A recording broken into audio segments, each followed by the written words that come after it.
Most parents and caregivers of someone with special needs are eventually told that they should consider a special needs trust. And that may be absolutely right. But almost nobody answers the question that matters just as much. Where will the money come from to fund it? Because you can spend thousands of dollars establishing a special needs trust and create the legal structure, but if there is no financial strategy behind it, where does the money actually come from to support your loved one for 10, 20, 30, 40 years from now? This is the part of the conversation that I want to talk about today. My name is Martina, and before entering the insurance industry, I spent approximately 25 years working alongside individuals with special needs and their families across virtually every stage of life, from young children through adulthood and into later years. My experience included hands-on roles such as job coaching, apartment and independent living training, group home management, and direct family support, as well as working within school systems and eventually serving in leadership positions all the way up to assistant superintendent of special ed. So I've had the opportunity to see this world from many different sides and angles. I've seen the questions families face when their child is young, and I've seen what happens as that child becomes an adult. Employment, housing, independence, of course, transportation, daily support, advocacy,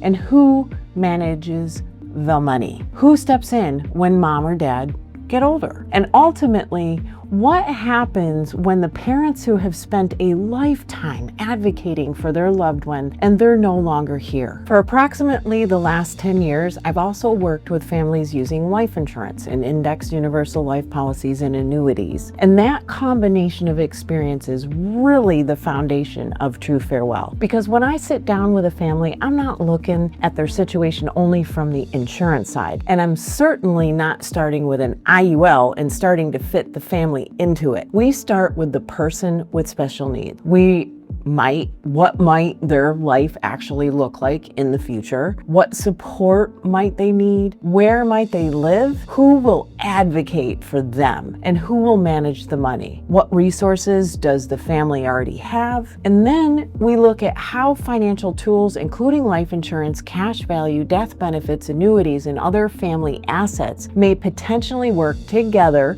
with the family's legal planning and the special needs trust. This is where these two worlds come together, because planning for a loved one with special needs is much bigger than buying just an insurance policy. It is long-term financial planning, legal planning, and future care planning for your entire family. So first, let's explain exactly what a special needs trust is. A special needs trust is a legal agreement created to hold and manage assets for a person with a disability. You may sometimes hear people use the more general term trust fund, but when we're talking about special needs planning, we're talking about a trust specifically designed to hold and manage assets for the benefit of an individual with special needs. Instead of money being given directly to your loved one because they can't have assets over $2,000 in most cases, assets can be held inside the trust and managed by a trustee according to the instructions contained in the trust. When properly drafted, funded, and administrated, a special needs trust can help provide additional financial support for your loved one while taking into consideration eligibility for government benefits such as SSI and Medicaid. And that's important because the purpose isn't simply to create a trust fund with money sitting in it. The purpose is to create a legal structure that can help support your loved one's quality of life for many years in the future. But there isn't just one type of special needs trust. There are several, and one of the biggest differences is where the money comes from. The first is called a third-party special needs trust. This is usually the one we're talking about when parents or grandparents are planning ahead. The money going into the trust belongs to someone other than the individual with special needs. That could be money from mom or dad, life insurance,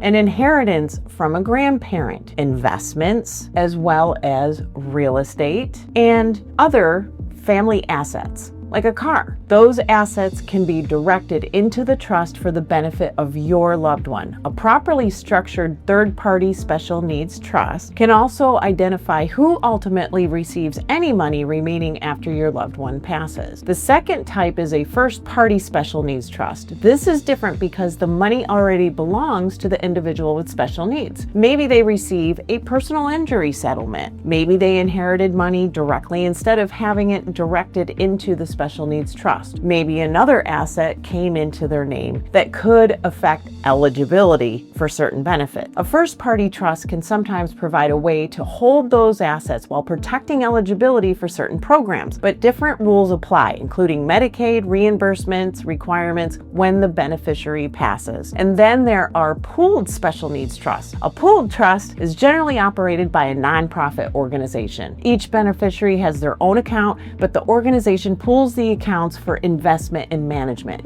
A pooled trust can sometimes make sense when the amount of money involved doesn't justify creating or administering a completely separate standalone trust. So which one does your family need? That's a legal question. And that is why we work with special needs attorneys rather than trying to make the determination ourselves. So now let's talk about what these trusts can cost, right? There is no universal price because attorneys' fees vary by state, complexity, and exactly what it includes in the family's estate plan. But for a straightforward attorney-drafted special needs trust, families commonly encounter costs in the neighborhood of $2,000 to $5,000, and more complicated planning can cost considerably more. If you start adding wills, powers of attorney, healthcare documents, other trusts, property planning, or more complicated family circumstances, the legal bill can increase. The referral that I have for you does not cost that much. All the bells and whistles are included, and they don't charge you an arm and a leg when you need to make future amendments. Key. Pooled trusts may have a lower initial setup cost, but they typically have their own enrollment and ongoing administrative fees. And this brings up back to one of the problems Trufarewell is really trying to help families solve. A parent attends a seminar and walks away saying, okay, I understand why I need the trust. Then they hear, it's gonna cost me several $1,000s to establish it. And suddenly the planning stops. But what if we could begin building the financial strategy before that family has to write that check and set up the special needs trust? For some families, this is where an indexed universal life policy, or IUL, can become one of the tools we consider. An IUL is permanent life insurance. It can provide a death benefit while also having the potential to build cash value over time based on how the policy is designed and how much premium is put into it, policy expenses, and how interest is credited. And this is important. I am not saying that every IUL will automatically have thousands and thousands of dollars available in 2 years. It depends on the person's age, their health, the amount they contribute, the policy design, policy expenses, and actual policy performance. This is why we use an individualized illustration. We can actually look year by year and see what the projected cash value could potentially look like. But with a properly designed and sufficiently funded policy, cash value may begin becoming available during those early years. So imagine we establish your IUL today. Over the next couple of years,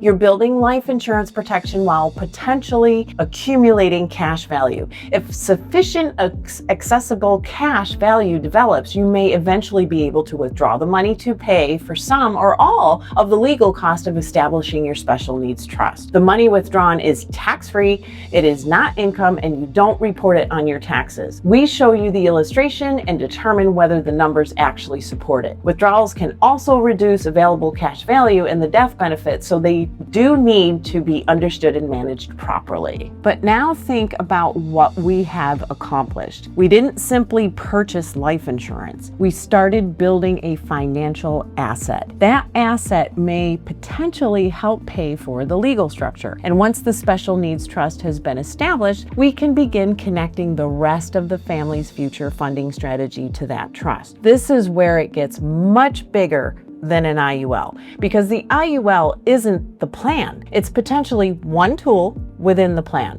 Most families have other resources already in place, sometimes far more than they even realize. You may have your primary residence, you may own a rental property or vacation property, you may have money in checking, savings, CDs, or money market accounts. You may have a brokerage account containing mutual funds, ETFs, individual stocks or bonds. You may have an IRA, Roth IRA, 401k, 403b, or other retirement accounts. You may already own term life insurance, whole life insurance, or another IUL. You may own an annuity. You may have an ownership interest in a business. So there may eventually be an inheritance coming from Grandparents, you may own valuable personal property, even vehicles and other titled property as part of your estate. Although something that depreciates like a car usually isn't going to be the centerpiece of a 30-year funding strategy, right?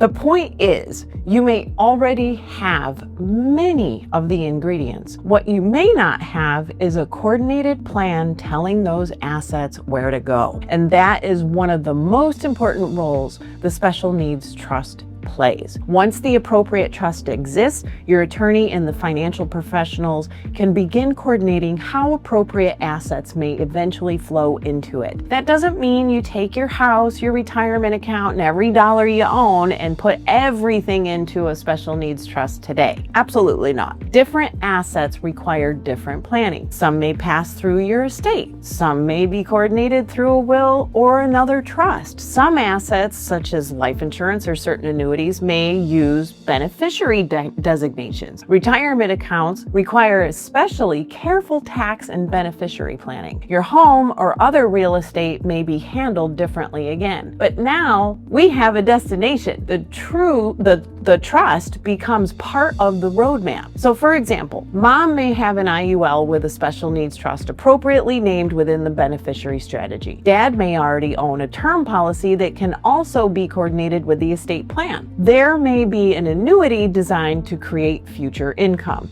There may be a brokerage account containing mutual funds that eventually passes through the estate plan. There may be equity in a home or rental property. Grandparents may want part of their estate to benefit their grandchildren, but instead of accidentally leaving those assets directly to that individual, their attorney can coordinate that inheritance with the proper trust. So again, we don't go over the $2,000 threshold and mess up their government benefits. So now that special needs trust, or what some families may casually think of as the trust fund for their loved one's future, isn't standing by itself. It becomes part of an actual funding system. And that's the distinction I want families to really understand. We're not trying to find one product that somehow solves everything. We're trying to understand the life that needs to be supported and then determine how the legal and financial pieces can work together to support it. Suddenly, we're not talking about one insurance policy anymore. We're talking about building a coordinated plan for the future. And that is the part families often haven't been shown. Someone talks to you about the special needs trust. Someone else talks about an ABLE account. Your financial advisor talks about retirement planning. Another person manages your investments. Your insurance agent talks about life insurance. And your attorney talks about your estate.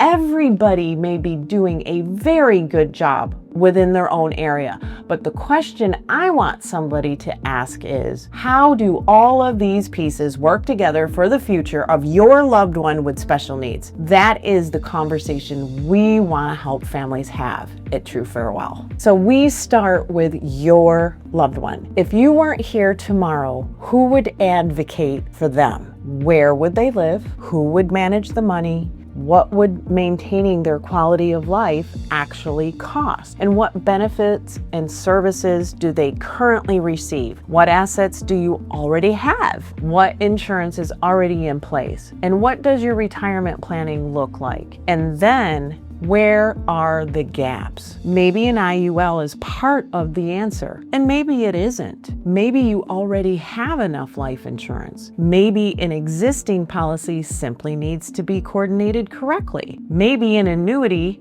makes sense. And maybe your brokerage assets are already substantial. And maybe the biggest missing piece isn't another financial product at all. Maybe it's simply getting the special needs trust established and getting your beneficiary designations and estate documents working together. That is why the goal is not to sell every family an IUL. The goal is to understand the family first. What does your loved one need? And what do you already have in place? What are you trying to accomplish for the future? And where are the financial gaps? Where are the legal gaps? And which tools, if any, could help bring those pieces all together? That is the Trufarewell approach. Now imagine the difference between these two situations. In the first family, mom and dad say, we have a house, retirement accounts, some investments, and life insurance. I'm sure somebody will figure it out.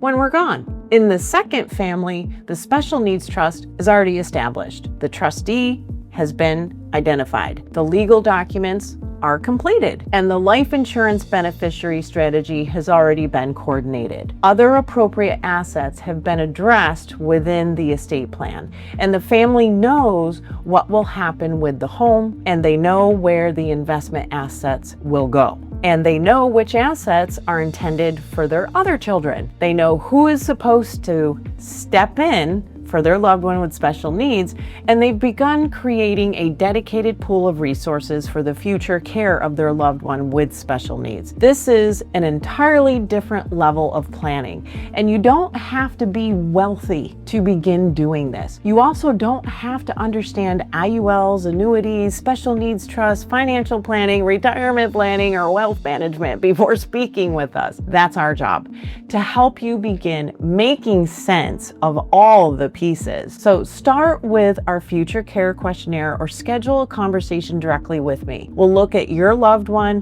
what their future may actually require, what your family already has, what may still be missing, and what steps could potentially begin bringing the legal and financial pieces together. Because creating a special needs trust is important, but creating the trust is only the beginning. The real goal is to make sure there is a plan to fund it, and that the funding plan is built around the actual life of the person you're trying to protect, not simply after you're gone, but a strategy you can begin building today. So start with our future care questionnaire or schedule a conversation directly with me.